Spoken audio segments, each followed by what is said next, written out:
উমরের কাছে চিঠি পাঠিয়ে দিলেন।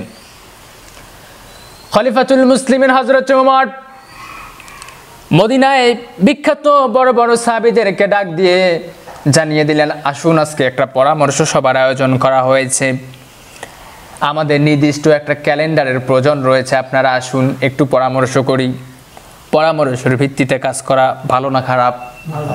ওয়া আমরুহুম শুরা বাইনাহুম, তোমরা যখন কাজ করবে পরামর্শের ভিত্তিতে করবে, ঘোষণাকার আল্লাহ বলেছেন ওয়া আমরুহুম শুরা বাইনাহুম। আপনি একটা কাজ করবেন, আপনার স্ত্রীর কাছে একটু পরামর্শ নেবেন, বড় ছেলে আছে তার কাছে একটু পরামর্শ নেবেন। আপনি আপনার স্ত্রীর কথা শুনবেন কি শুনবেন না, পরামর্শ গ্রহণ করবেন কি করবেন না, এটা পরে। কিন্তু যখন তাদের পরামর্শ নিয়ে একটা কাজ করবেন, মনে করেন একটা ব্যবসা করবেন, পরামর্শ নিয়েছেন কিন্তু ব্যবসায় আপনার প্রজেক্ট লস, যদি বাসায় বলেন, স্ত্রী বলবে সমস্যা নেই, সামনে ঠিক হয়ে যাবে। ছেলে বলবে বাবা ঠিক আছে সমস্যা নেই, সামনের বার ঠিক হয়ে যাবে। কিন্তু তাদের পরামর্শ যখন নেবেন না, তখন বলবে আমাদের তো কথা শোনে নাই, এখন হয় নাই, ঠিক না? তা পরামর্শ আপনার আগে গ্রহণ করবেন, নিবেন কিনা এটা পরে।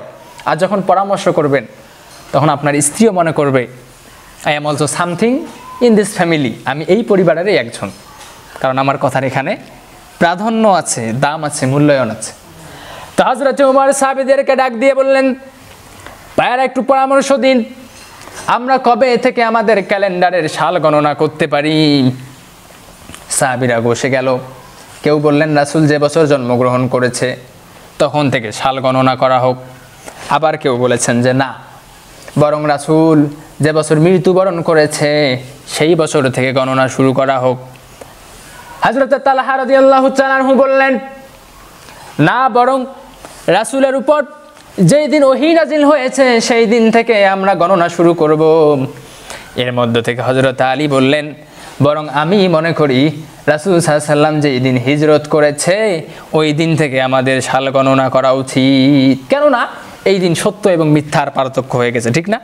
তো হযরত উমর হযরত আলীর পরামর্শটাকেই তিনি পছন্দ করলেন এবং হিজরতের দিন থেকে আমাদের এই হিজরি ক্যালেন্ডার শুরু হয়ে গেল। পড়েন সুবহানাল্লাহ। রাসূল সাল্লাল্লাহু আলাইহি ওয়াসাল্লামের মৃত্যুর 17 বছর পর আমাদের হিজরি ক্যালেন্ডার এসেছে। সম্মানিত হাজরিন, তো এই মাসে গুরুত্বপূর্ণ যে দিকটা সেটা হলো আশুরা, ঠিক না? আচ্ছা, আমি যখন আশুরার কথা বললাম, এখন আপনাদের কোন ঘটনার কথা মনে পড়ে একটু বলেন তো? মনে পড়ে না কোনো ঘটনার কথা? কারবালা, কারবালার কথা মনে পড়ে। আসলে কি কারবালাই এর মূল ঘটনা?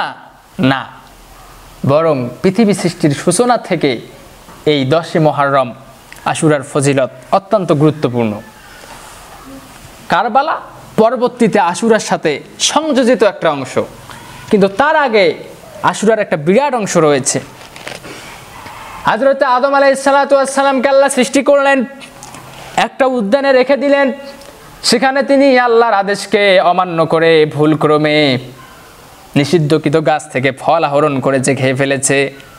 খাওয়ার পর আল্লাহ তাকে সেখান থেকে নেমে দিয়েছে পৃথিবীতে আসার পর হযরত আদম আলাইহিস সালামের দোয়াটা আল্লাহ তাআলা যেই দিন কবুল করেছে ওই দিনটাও ছিল আশুরার দিন। আবার আরেকজন নবী হযরত ইউনূস আলাইহিস সালাতু ওয়াস সালাম, তিনি তার কওমকে দাওয়াত দিতে দিতে অনেক কষ্ট পেয়ে যাচ্ছিলেন, কিন্তু কওমের লোকেরা তার কথা শোনেনি।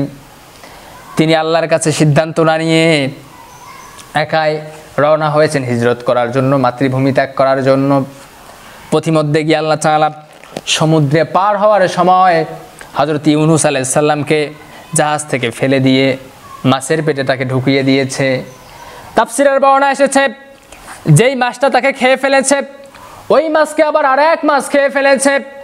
উপরে অন্ধকার, পানির নিচের অন্ধকার, এক মাছের পেটের অন্ধকার, তার ভিতরে আর এক মাছের পেটের অন্ধকার। ইউনূস আলাইহিস সালাম সেখানে বসে বসে দোয়া করা শুরু করে দিল, লা ইলাহা ইল্লা আনতা সুবহানাকা ইন্নী কুনতু মিনাজ জালিমিন। ওই মাছের পেটে ইউনূস আলাইহিস সালামের ডাক যিনি শুনেছিলেন, জোরে বলেন তো তিনি কে? আরো জোরে বলেন, তিনি কে? চলো, সে আল্লাহ আছে তো নাকি? আমরা ডাকলে আল্লাহ শোনে, শোনে, শোনে, কিন্তু আমাদের ডাকার মতো ডাকতে হবে। সম্মানিত হাজিরিন, ইউনূস আলাইহিস সালামকে আল্লাহ তাআলা যেই দিন মুক্তি দিয়েছেন এই দিনটাও ছিল আশুরার দিন। পড়েন সুবহানাল্লাহ। শুধু তাই নয়, নূহ আলাইহিস সালাতু ওয়াস সালামের বিশাল প্লাবন শুরু হয়ে গেল। মাটির নিচ থেকেও পানি ওঠে, আকাশ থেকেও বৃষ্টি পড়ে, বিশাল বন্যা। নবী নূহ আলাইহিস সালাম তার ছেলে কিনানকে ডেকে বললেন, বাবা নৌকাতে আরোহণ করো, এই বন্যা থেকে বাঁচার কোনো সুযোগ নাই। নবীর ছেলে হওয়া সত্ত্বেও কিনান আল্লাহর বিধানকে নিয়ে হাসি ঠাট্টা মশকরা করেছিল, বিদায় আল্লাহ তাআলা তাকে একদম চিরতরে ধ্বংস করে দিয়েছিলেন। এই বন্যা যেই দিন শেষ হয়ে গেল সেই দিনের দিনটাও ছিল আশুরার দিন। শুধু তাই নয়, নবী মূসা আলাইহিস সালাম, ফিরআউন তাকে ধাওয়া করে নিয়ে গিয়েছিল নীল নদে।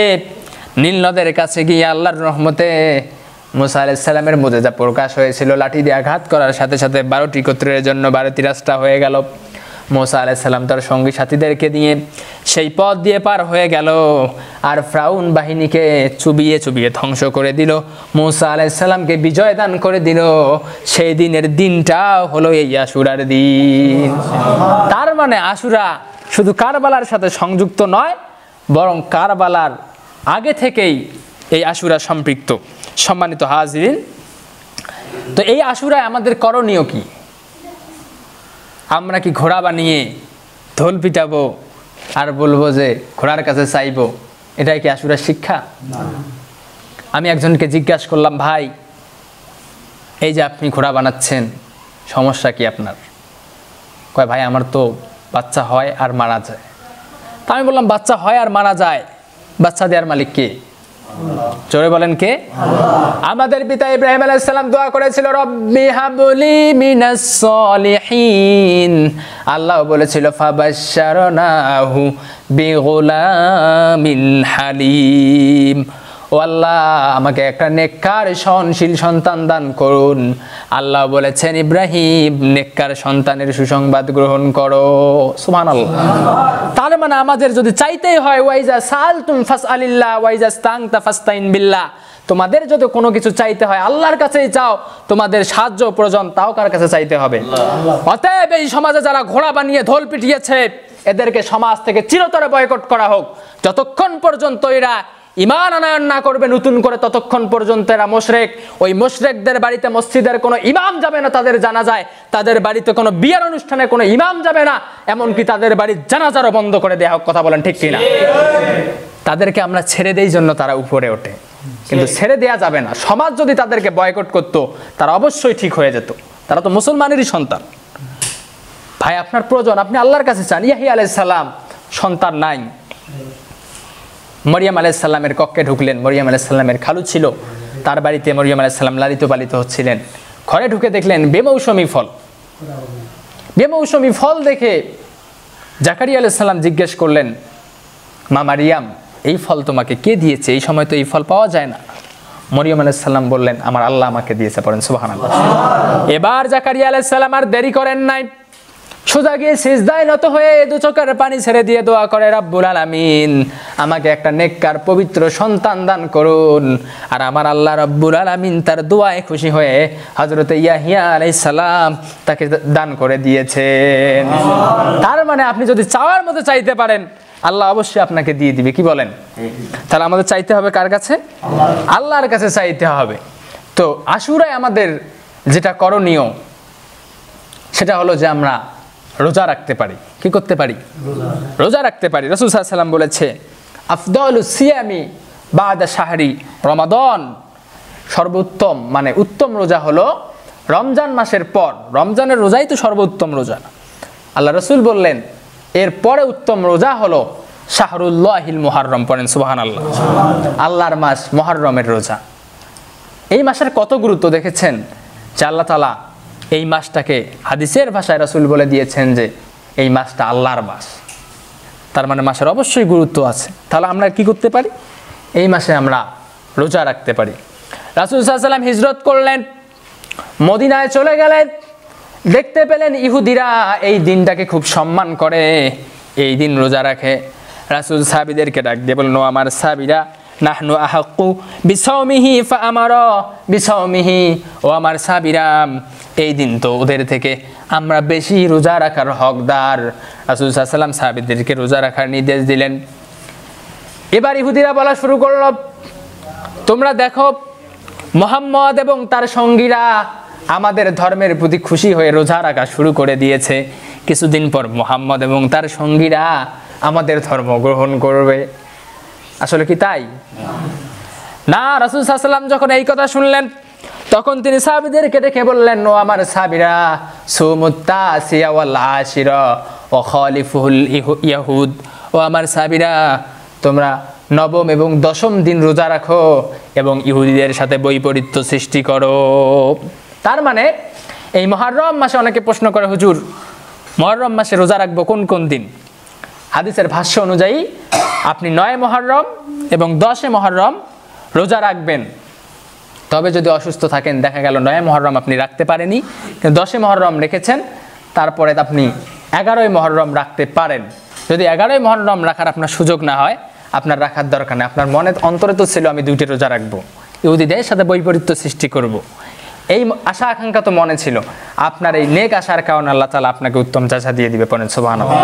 তাহলে যারা রোজা রাখতে চায়, আমরা নবম এবং দশম দিন রোজা রাখার চেষ্টা করবো ইনশাআল্লাহ। সম্মানিত হাজিরিন, এবার রাসূল সাল্লাল্লাহু আলাইহি ওয়াসাল্লামকে জিজ্ঞাসা করা হলো, ইয়া রাসূলুল্লাহ, ইয়া হাবিবাল্লাহ, আমরা যে এই রোজাটা রাখবো, এই রোজাটা রাখলে পরে আমাদের লাভ কি? কি বলেন? এই রোজার গুরুত্ব কি, এই রোজার ফজিলত কি জানার দরকার আছে না? রাসূল বললেন, সাহাবীরা শোনো, ইউকাফিরুস সানাতাল মাদিয়া, যদি কোনো মানুষ এই মুহররমের রোজা কয়টি রাখে, আল্লাহ রাব্বুল আলামিন তার 1 বছরের গুনাহ মাফ করে দিবে।